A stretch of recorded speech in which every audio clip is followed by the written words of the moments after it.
We go live to the UK, where, of course, the Parliament in London, where Prime Minister Keir Starmer is addressing lawmakers following his meeting with the European Union. It's an outward look at the nation again, and above all, I think the benefits it brings young people in Edinburgh South West are absolutely worth noting. We know also that it's going to bring lower bills for people shopping for food and also people buying energy right across the UK. So based on that, can you really understand why SNP is uniting with Reform and the Conservatives to take this isolationist approach when it comes to international trade? Well, I do think it's really hard to fathom, and I do hope they reconsider their position, because lining up against better trade, better business opportunities for Scotland is not in Scotland's interest. To be lining up with Reform is not a place that I would expect them to be, but that's where they are. Luke Taylor. Thank you, Mr. Speaker. I would like to start by saying I admire the Prime Minister's faith that this may well end the tired arguments of the past, although on the display of today I think we need to end the tired party of the past to my right before that's the case. A generation of young people have missed out on the opportunities offered by the Erasmus scheme due to the disastrous Brexit deal negotiated by the Conservatives. We're encouraged by the words in the deal about the Erasmus scheme, but what's the timescale for offering that opportunity to our young people once again? Well, Mr. Speaker, I should say I don't think the party opposite need any help in retiring from the national stage. They're well on their way.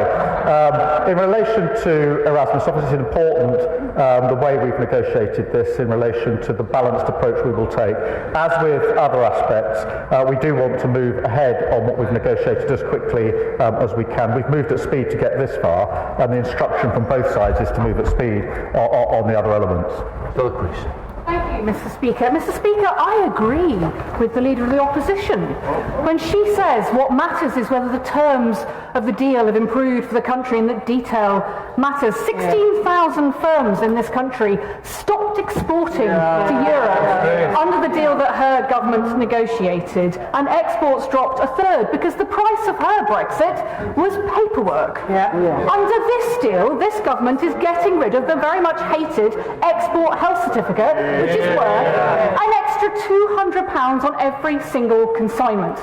So this government's deal will help business, her government's deal hurts business. But can the Prime Minister confirm that as part of reviewing the charges at the border, he will also look at the Tories' hated border operating model so we can really get business moving? Well, Mr. Speaker, she puts her finger on it, because under their deal was huge bureaucracy, huge red tape, huge cost to businesses. The reason businesses have come out to support this in huge numbers is because they know this deal is going to make life better for them, it's going to improve their business opportunities and drive our economy forward. After a break. Thank you, Mr. Speaker. I asked the Prime Minister on the 7th of May to reassure the House that he would not hand over hard-won controls over UK fishing waters in backroom deals with Brussels. In reply, he said a better deal can be had. Does he agree that EU access to our waters until 2038 is only a better deal for Brussels and nothing short of a betrayal of British coastal communities?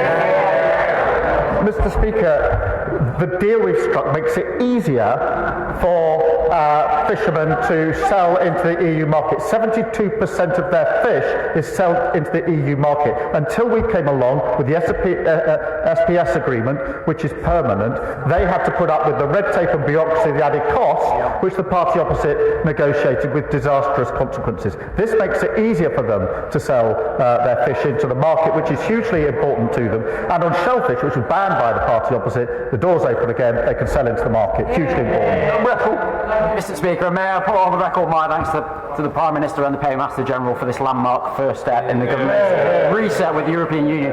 As the government removes barriers to trade, what further information can the Prime Minister share with the House about how the deal will bring down the cost of living, including for my Bolton West constituents. Well, Mr. Speaker, I would point him to the endorsements from the very many supermarkets yesterday who made precisely that point, which will allow them now to lower the price of goods and food on their shelves. That's good for them and their businesses, it's good for working people, and it massively helps with the cost of living. Well, these incremental improvements are welcome as we begin to move on from some of the illusions of Brexit, that we had all this and far, far more 10 years ago.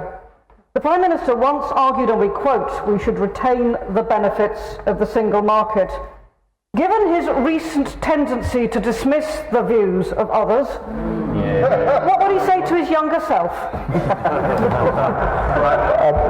Mr. Speaker, I think last week I was overly rude, and I apologise. I do respect the honourable member. She raises a serious point. We're now outside of the EU. We had red lines in our manifesto on the single market. We've kept those red lines and delivered a very good deal with it. Mr. Speaker, can I congratulate my right honourable friend on securing this deal, but is the agreement with me that the attitude displayed by their party opposite betrays a fundamental dislike and mistrust of all things European, which makes them totally inadequate for accepting any sort of deal whatsoever with the EU? And can he confirm that no matter where you do an international trade deal, whether it's through WTO rules or with Europe, there is always an arbitration system, whether it's this deal or any other? Mr. Speaker, I thank you for this question. I don't think they're just against all things European, because they say they're against the India deal as well. This is a deal they tried for 8 long years to negotiate. It's deeply embarrassing for them to say that's what they're trying to negotiate, and now they're behind it. They're against the deal with the US, which they said that they wanted to negotiate, which saves thousands upon thousands of jobs. They really go to JLR and tell those workers you're going to reverse that deal, and look at the expressions on their faces. It is further evidence of the decline of the Tory party away from free trade. I never thought I'd see that, but we're seeing it now under this leader of the opposition. He's absolutely right about arbitration clauses. They're there in every trade deal that's ever been struck. Thank you, Mr. Speaker.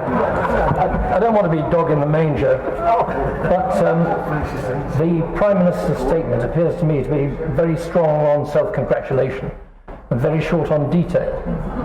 Now, I know he doesn't like answering detailed questions, but the response that he gave to my right honourable friend, the member for the New Forest, was quite simply unacceptable. When will this be signed off in a form that this House will be able to debate properly and vote upon? Well, the details set out of the agreement we reached yesterday in a document which was released during the course of yesterday, and if he hasn't had the chance to see that, I'll make sure he does. On the detailed text that follows, obviously that needs to be drafted in legal form so that everybody can see it. Of course, we can debate it and scrutinise it, and of course none of this can go through without legislation, so he will have that opportunity. It's quite right that he presses for it. Joanna Baxter. Thank you, Mr. Speaker. The new UK-EU agreement is a welcome and pragmatic step towards rebuilding a strong trading relationship with our closest economic partner. This deal will help reduce costs, reduce red tape, and make it easier for Scottish businesses to compete and grow across European markets. These are not my words, Mr. Speaker. They're the words of the Chief Executive of the Scottish Chambers of Commerce. So does the Prime Minister agree with me that when Labour negotiates, business and customers in my constituency of Paisley and Renfrewshire South benefit? Well, she's absolutely right, and there's reasons why the Chamber of Commerce in Scotland are coming out in support of this deal, is because they recognise the huge benefits of it, and it's very important in Scotland we do everything we can for working people and for businesses, and that is what we're delivering. Thank you, Mr. Speaker. On behalf of the Green Party, I broadly welcome the progress that was made at the summit yesterday. It's not quite the step change that we need, but it is a step forward towards the closest